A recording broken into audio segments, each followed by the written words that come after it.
All right, welcome to Bet the Edge. I'm Jay Croucher here with the unguardable Drew Dinsick. Today we're going to talk Lions Ravens, talk Steelers Rams, and Chargers Chiefs. Drew, let's start off with Lions Ravens, which I think outside of Miami Philadelphia might be the most compelling game of the week.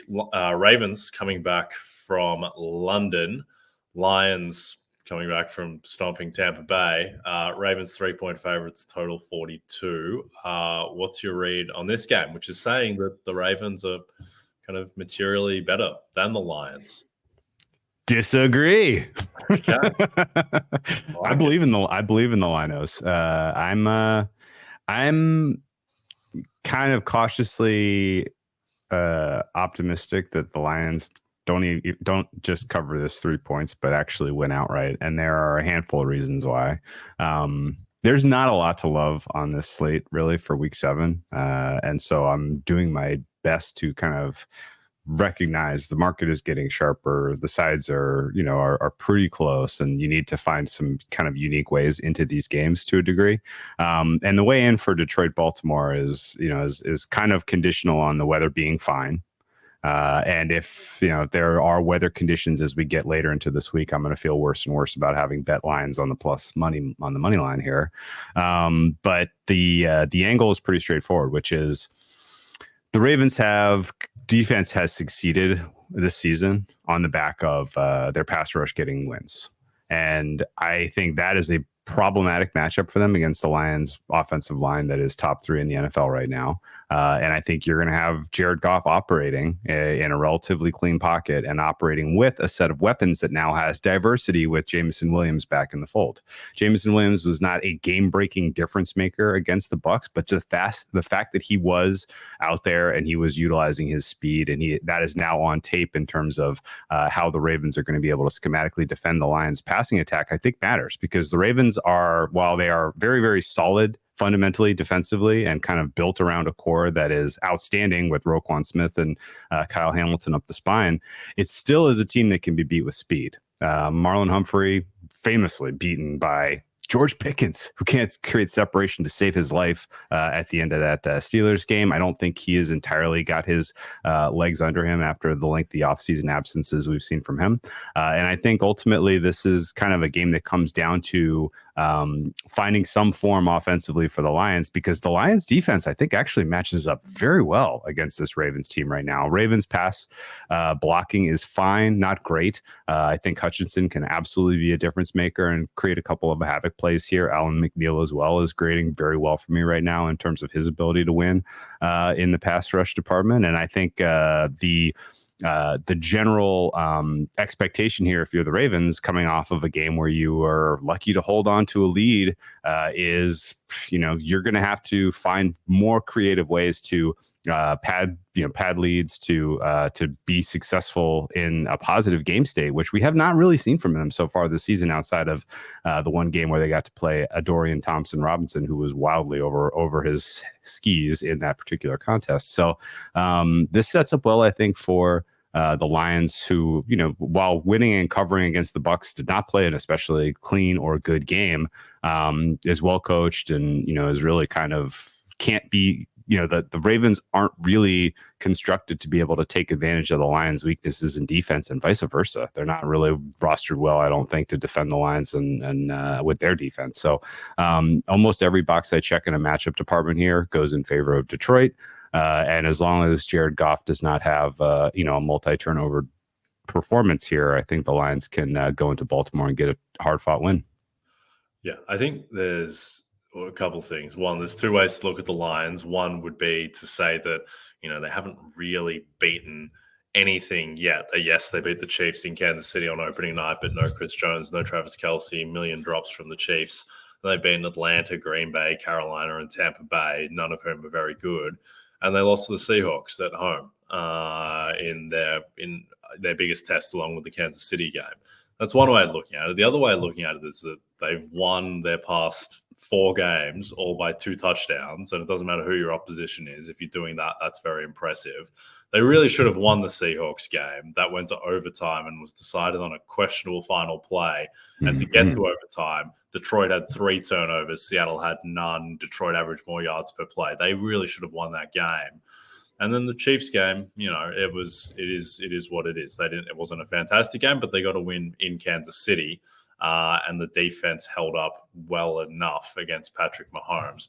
Now, I'm probably somewhere in the middle where I'd be a bit more bullish than the market is, which is saying that the Ravens are pretty clearly the better team, given that the line is 3, home field worth 1.5, 2 points, and the Ravens also at the travel disadvantage coming back from London. To me, though, this game is just all about Jared Goff. This is Monday Night Football was kind of a referendum on Dak Prescott, which is weird because he's been in the league for so long. But sure, if he had played poorly in that game and the Cowboys lost and went to 3-3 and were 2 games back of Philadelphia in the division, having blown 2 primetime games in a row, then all of a sudden everyone kind of shifts Dak Prescott into just a different line of thinking. And I thought Dak was magnificent on Monday night. I thought he played not flawless, but he was fantastic. And the only blemish being the miss to Pollard down the end. But now this game to me is all about Jared Goff. This is a Jared Goff referendum because he has been excellent so far, but he hasn't had to face much in terms of opponent defenses. He's got an excellent offensive line. They've kept him upright. But still, I mean, even with that, he's the number 1 quarterback in the NFL by PFF grade. He's 5th in EPA per drop back. He's been excellent. And the question on Goff is always, can he do it outdoors against the tough defense? And in his career, he has not been able to do that. Do you think that this is a different Jared Goff? And the guy that we're looking at now is a top 7 quarterback in the NFL. And he is playing at a level that can, 1, win this game in Baltimore, and then 2, has the Lions right there with the Eagles and the Cowboys as, just behind probably the tier 1 Niners. Yes. Wow. Okay. Jared Goff. I think Jared Goff is very clearly with protection. And, we're going to find out if it is also with protection and neutral conditions this week. With protection, though, 100% Jared Goff is a top 10 quarterback right now. I think you also have to acknowledge to a degree that Ben Johnson is coordinating his Tukazov. Love the play designs that are coming out of Detroit. It feels like San Francisco light in every single way. The utilization of Sam Laporta has been just a revelation. They never got that kind of play out of TJ Hawkinson. They traded 4 assets, and then that guy got paid. So this is pretty cool that they have kind of seamlessly brought Sam Laporta into the fold. Amon-Ra St. Brown is kind of your absolutely ideal possession receiver. They have a nice balanced rushing attack. I know David Montgomery is not going to go here, but it is looking like Gibbs will be trending in. So excited to see what his contributions look like with an expanded role.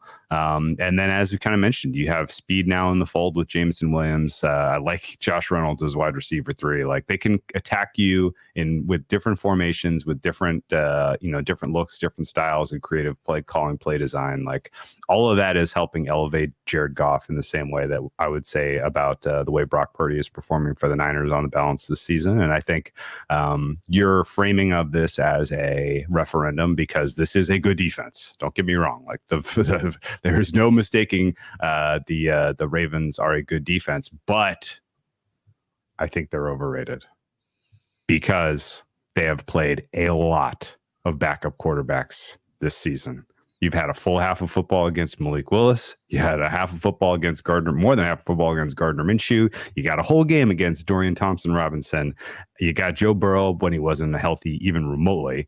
And you got Kenny Pickett on your resume so far this season. And and CJ Stroud in his first ever game as a professional. So it's kind of a who's who of relatively limited quarterback play they have faced so far. And I put Jared Goff on another level entirely. And if this doesn't turn out to be the game that we expose the Ravens defense, that's fine. I'll take the loss. I'll still go back to the well here with the Lions. The Lions have some matchups coming up in the next handful of weeks that look awesome. Heading into their bye week against the Raiders is a fun spot. I like to look ahead there. I certainly rate them higher than the Chargers and the Chargers offense right now, particularly after what we saw last night, but we'll get to them. But if the Lions win this game, like they're heading to 14-3 through 13-4 type of final record this season, as far as I can tell you. And they might get there even if they lose. Yeah, I have a complicated relationship with Jared Goff, Drew. One that he is extremely unaware of, but I'm very aware of. I was heavily invested in the Rams in 2018, the year they lost the Super Bowl. Yeah, and the trials and tribulations of that playoff run. I'll never forget how good in an unexpected way Goff was in the NFC title game against the Saints. He didn't have an amazing stat line, but early in that game, like he couldn't hear anything. They were false starting all the time. And it looked like it was just like, all right, this is over. Like they are not ready for this moment. The Rams, the Saints are just going to destroy them. And Goff stood up in that game against a really good defense. And, he was aided by the non-DPI call, but he still stood up in that spot. And then it was just a 0 out of 10 in the Super Bowl, which was my enduring memory. But I agree. I think he's a different player at this point. The sneaky thing about Jared Goff is, one, I think that people have kind of figured he wasn't the number one overall pick. Like he has pedigree. He turned 29 3 days ago. Like it feels like he's 32 or something, but he's not that old. And I think that he's become a better quarterback. You're seeing less of the inexplicable panic throws under pressure where it looks like he's a statue and just like, oh, get it out to the linebacker.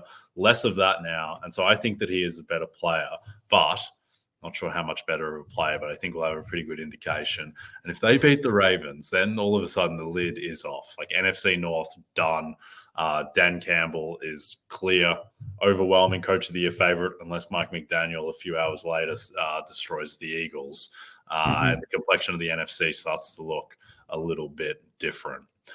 All right, before we get to a less glamorous matchup between the Pittsburgh Steelers and the Los Angeles Rams, this Sunday night, two of the NFL's most explosive offenses meet in Philadelphia when the high-flying Dolphins take on the Eagles.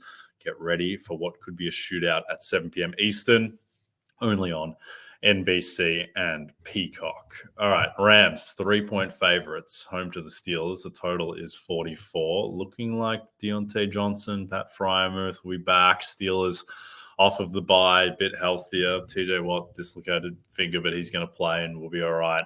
Rams' health is okay. Kyron Williams not going to play. Ronnie Rivers not going to play. Looks like it's going to be Zach Evans and Royce Freeman at running back. But more importantly, it'll be Cooper Kupp and Puka Nacua for Matthew Stafford.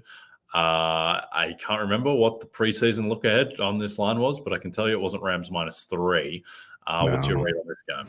Yeah, preseason look ahead was Steelers -1. So we have flipped across 0 here as it might have even been 1.5. So we might be looking at about a 4-point shift here.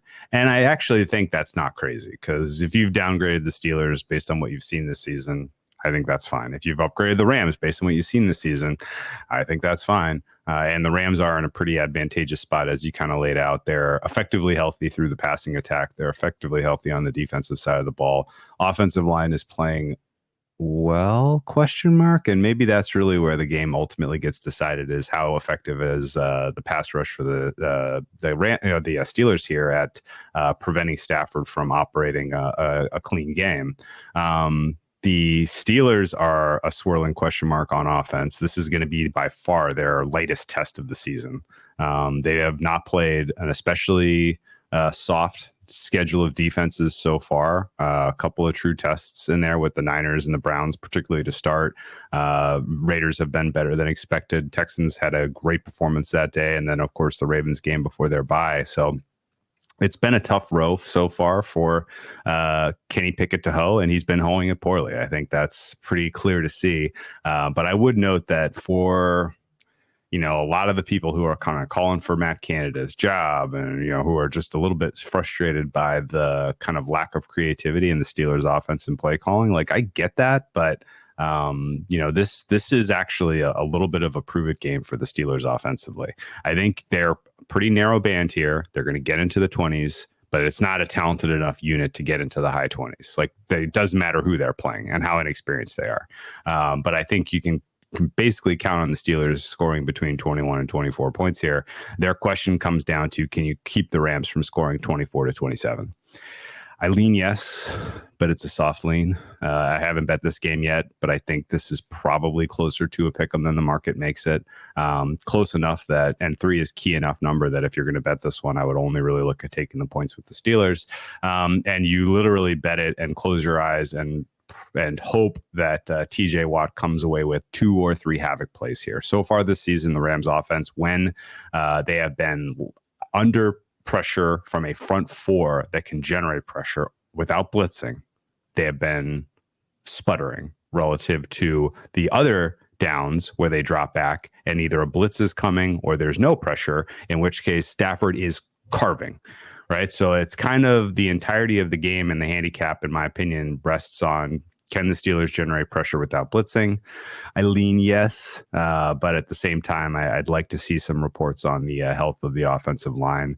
What is pretty clear is that with the injuries that they've suffered now at the running back position in LA, combine that with just in general their lack of run blocking being a success this year outside of one half of football against the Cardinals, it's going to be a one-dimensional attack. They're going to have to get it done through the air. Now they can, because if there's a matchup that really sings to you in this entire game, it's got to be the wide receiving core for the Rams up against the secondary for the Steelers, which is not good. So I think it's going to be a little bit of a high leverage kind of down to down must pass situations. Can the Steelers generate pressure? If yes, then win. If no, then lose. Yeah, you mentioned this is a prove-it game for the Steelers offense. I think they've already proven it. They're terrible. There's nothing there. The offensive line is a mess. Kenny Pickett has just been unambiguously bad in every game that he's played this season. I mean, maybe coming out of the bye, he's fixed something, because I don't think he was this bad last year. It feels like he's gotten worse. And he's played some good defenses, admittedly. But on the Rams offensive line too, like, here's the thing is that Kevin Dotson is the #1 rated guard by PFF in the entire NFL. Yeah. And then Rob Havenstein at tackle's always been solid, and he's been solid again. And so you've got 40% of a good offensive line with those two. And then, I mean, it hasn't been amazing overall, but it's been fine enough for Stafford to operate. So, yeah, I don't have a lean on the line here. I think it's correct. The most interesting thing to me is just what Pickett looks like, because if he looks like the same guy that he was the first 5 weeks, then this Steelers team is finishing 7-10. I'll give you this glimmer of hope about Pickett. You ready? Yeah. He is now 6 weeks removed from the concussion he sustained week 1. So, the processing speed should be at least closer to back to normal now. I'm being a little tongue-in-cheek. I don't know if he was concussed or not. But I'll play a quick game with you. Would you trade Kenny Pickett for Mac Jones right now, straight up? I'd rather have Mac Jones. Yeah. How about Kenny Pickett or Jordan Love? Jordan Love, but not feeling great about that. Mac Jones, I feel good about. Mac Jones flashed a level his rookie year that Kenny Pickett has not. Okay. And similar pedigree. Jordan Love, I do not believe in, but at least he has. I think, there's more clay to mold with Jordan Love, I think. 1-for-1 Pickett and Zach Wilson? Zach's been okay the past 3 weeks. Good against the Chiefs, bad against the Broncos, and then pretty bad, but not horrible. I think Zach Wilson the past 3 weeks has been better than Kenny Pickett's been this year. Wilson's got more pedigree as a prospect. That's ridiculous. It's ridiculous.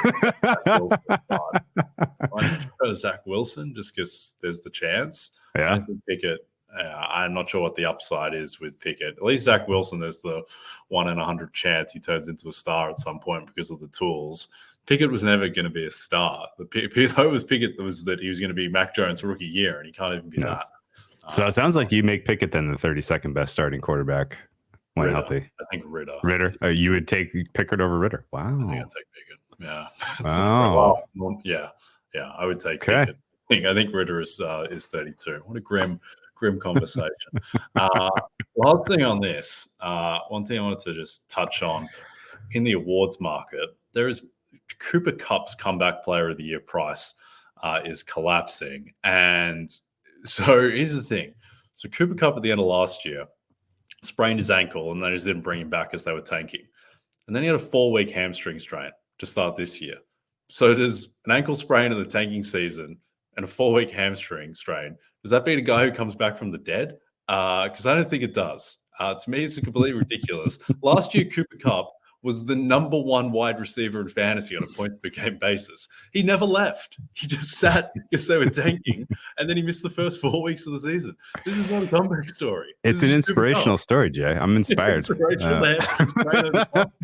Actually, I'm more impressed by the inspirational story of the number 2 choice in the comeback player of the year, Tua, who learned jiu-jitsu. Very impressive comeback from Tua, who learned how to fall down without hitting his head on the ground.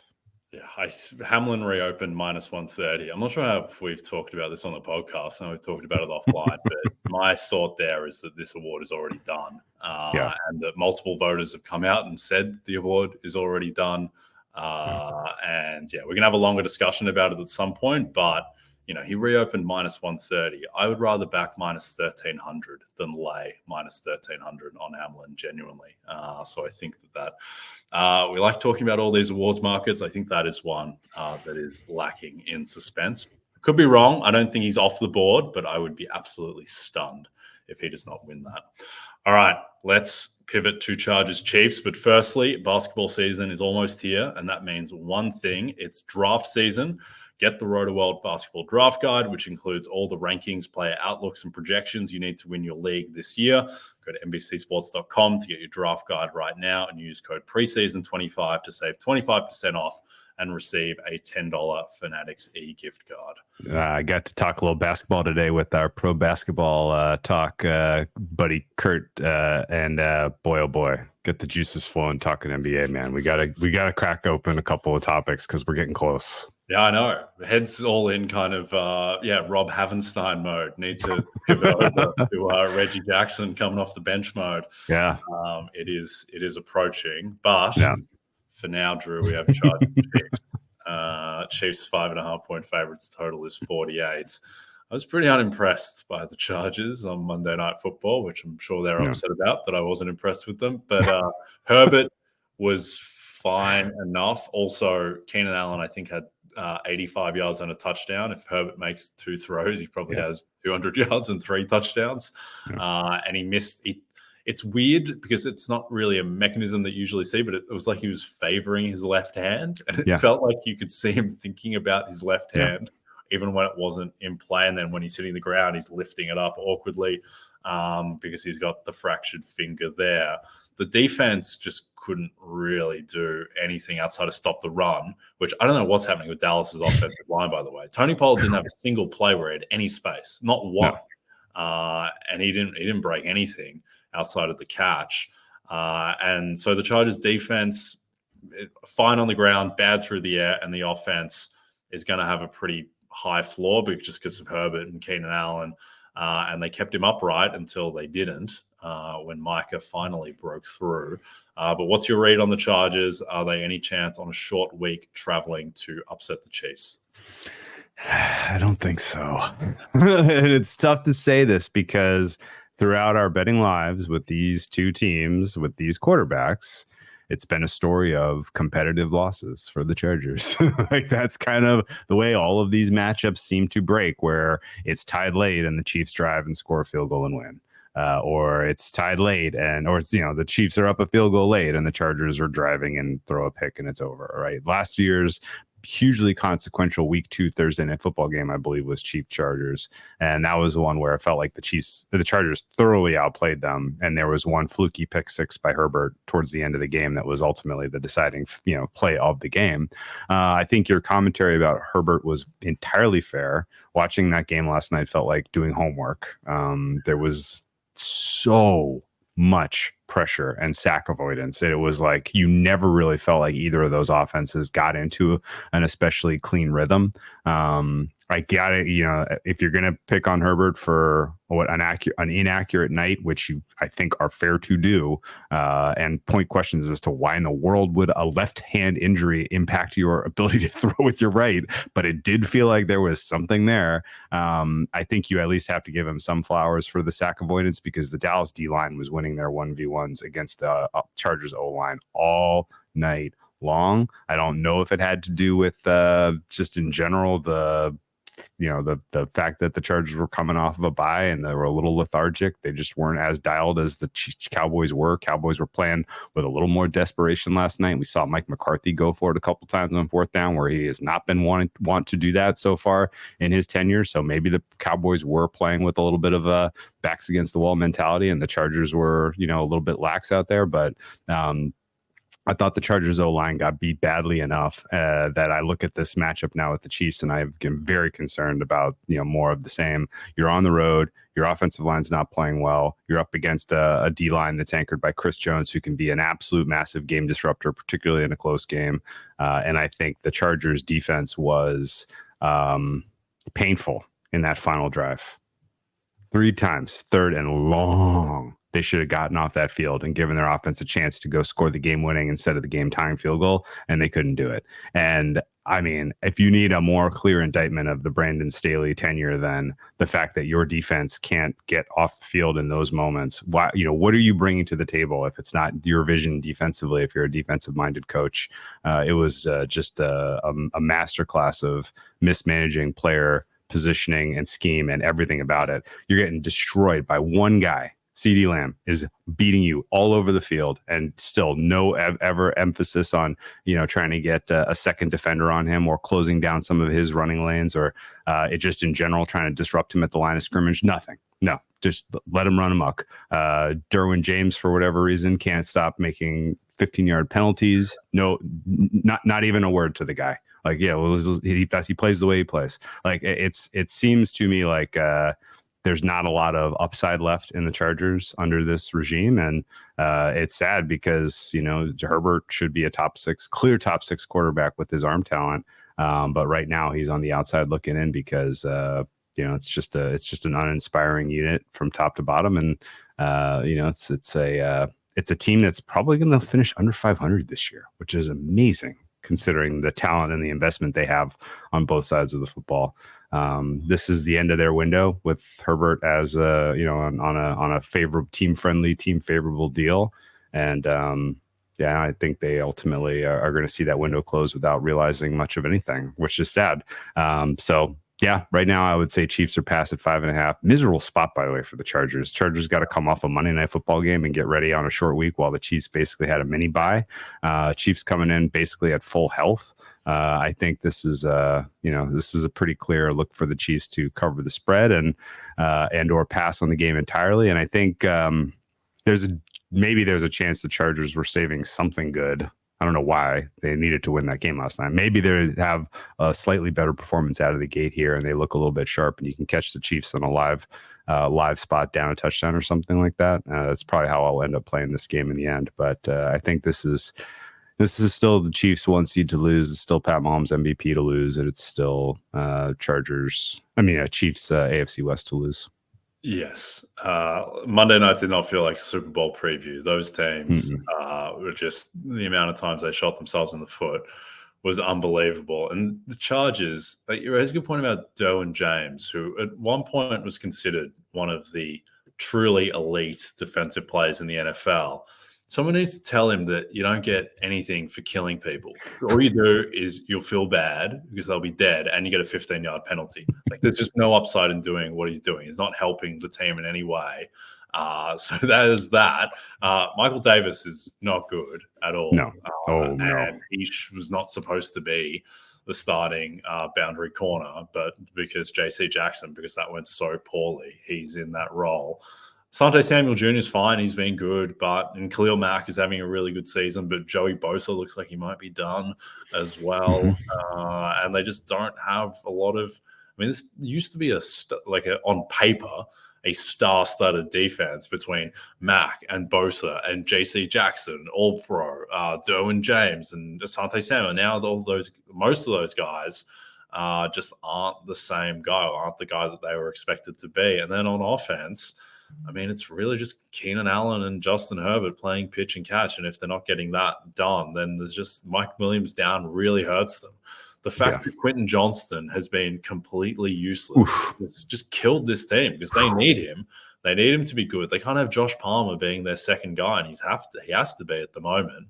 Eckler back helps, but he couldn't do anything. And the offensive line, like it's Rashawn Slater, and then not much else. And to your point, Herbert is so good at avoiding sacks. He's so good in the pocket. That's what kind of, not only is it the arm talent and the fact that he can fire the ball 70 yards in the air, seemingly his running ability and just how spry he is. What a luxury to just have a quarterback who they had one play in the red zone where there was just they clearly didn't know what the play was because Herbert's like motioning at Eckler to come back towards him, and Eckler's like, nope. And Herbert's like, all right, well, I'll just run it up the middle. And it's semi-effective because he's that athletic. But yeah, this team just seems like it's going nowhere. And, Chiefs minus 5.5. When Herbert is so good that there are no certainties and the Chargers could win this game, but it's very hard with the rest disadvantage, with how healthy the Chiefs are, and just with how Dak was able to move the ball. I think that Patrick Mahomes is going to have similar success against the Chargers defense. Better pass pro, by the way. Better pass pro for the Chiefs. Yep. Absolutely. Last one on this, you mentioned Mahomes MVP. This might be your last window in people because Mahomes being plus 450 for MVP to me is completely ridiculous. He should be shorter than half that price, in my opinion. And the way I think to just conceive of this is that right now in the market, the Chiefs are plus 125 to get the 1 seed. Patrick Mahomes cannot be plus 450 to win MVP when the Chiefs are plus 125 to get the 1 seed, and the NFC candidate for the 1 seed is either going to be Brock Purdy, who's coming off the worst game of his career, Jalen Hurts, who has 7 interceptions after coming off the worst game of his career. Yeah, coming off the worst game of his career too. But that throw to Dallas Goedert for the pick was to Tony Adams. It was one of the worst throws that anyone has made in the regular season. It's absolutely baffling. Just throw an incomplete pass there, Jalen, and you win the game. And then, Dak, whose numbers aren't very good, and they're probably not going to get the 1 seed anyway. They're certainly up against it. And then Jared Goff, who's, got his own barriers to overcome. So I just think Mahomes, the way to conceive of this market is that if he gets the 1 seed, it's just so hard to think that Tua Tagovailoa on a worse team. And also, if the Chiefs get the 1 seed, that's heavily correlated, somewhat correlated with the Chiefs beating Miami in Germany, which would put a serious dent in Tua. Also somewhat correlated with beating the Bills in Arrowhead to knock out Allen. So just by getting the 1 seed, your 2 biggest pieces of the competition are Tua and Allen, and just by being regarded as the better quarterback and having a better team than them, that just puts you, pretty far in front. So I think Mahomes should be plus 200.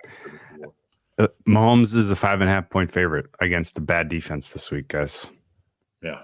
Tua is a 2-point dog in the link. That's not a fun in prime time, not a fun place to go play. If Tua does go and just shock the world, then so be it. Give him his flowers, I guess. But the next 3 weeks, Mahomes gets to go up against the Chargers defense, the Broncos defense, and then the Miami defense, which is a softer test than Tua, who gets Eagles, Patriots, Chiefs. Yes, and Tua as well. I kind of want him to just really light up the Eagles and reopen plus 175 in the market for MVP after they beat Philly 40-24 or whatever, because I think he'll just be a massive fade at that point. He has a lot of banana skins. The Chiefs defense is suddenly very good, and he's going to have to go up against them. He's going to play the Jets twice. He's going to play Dallas. He's going to play at Baltimore. He's got to play Buffalo. Yes, they're decimated, but still, that's not going to be an easy game. I think Tua can absolutely win MVP. I'm not writing him off by any means. I'd have him the second favorite behind Mahomes, but I think Mahomes he's the horse. Tua's played the easiest schedule of defenses so far, and it's not close. Yeah. Also, if it is close on merit between Patrick Mahomes and Tua Tagovailoa, voters, I think, are going to feel better about voting for Patrick Mahomes. I don't think voter fatigue is a thing with this kind of stuff. I think the fact that Rodgers won twice in a row when Brady was a very viable alternative the second year I just think people vote for the best case, and no one is going to have any issue whatsoever in making Patrick Mahomes a back-to-back MVP for the first time in his career, given that he may well be the greatest quarterback of all time when it's all just said out and of done. curiosity. AFC Championship game. Let's assume it's in Miami. No. KC goes in as a 2.5-point favorite. I'd have it a bit smaller than that. Off Okay. the top of my head, I was thinking KC 1.5. Because you also got to infer then that the Dolphins' rating will be higher than it is now if they've gotten through their schedule, which includes KC and Buffalo would have gotten the 1 seed probably to get home field. So yeah, I'd say Chiefs -1, 1.5. Okay. Yeah. What do you think? Bigger? I'd lay 1.5 in a heartbeat with the Chiefs in that spot. Jalen Ramsey will be back by then, Drew. That's true. That's a good point. That's a good point.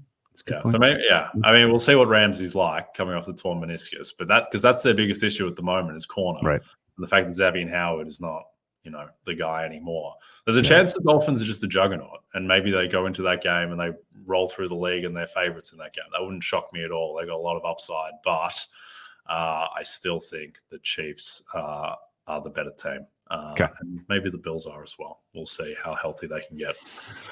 All right. We are done. Don't forget to check out NBCSports.com for more information to help you with your wagers. Thanks for those of you watching on the NBC Sports YouTube channel. And if you're listening to us in podcast form, don't forget to subscribe and rate us. Also a reminder to find all your favorite NBC Sports shows on Amazon Music. Just head to amazon.com/NBC Sports. From Jay Croucher and Drew Dinsick, we'll see you soon.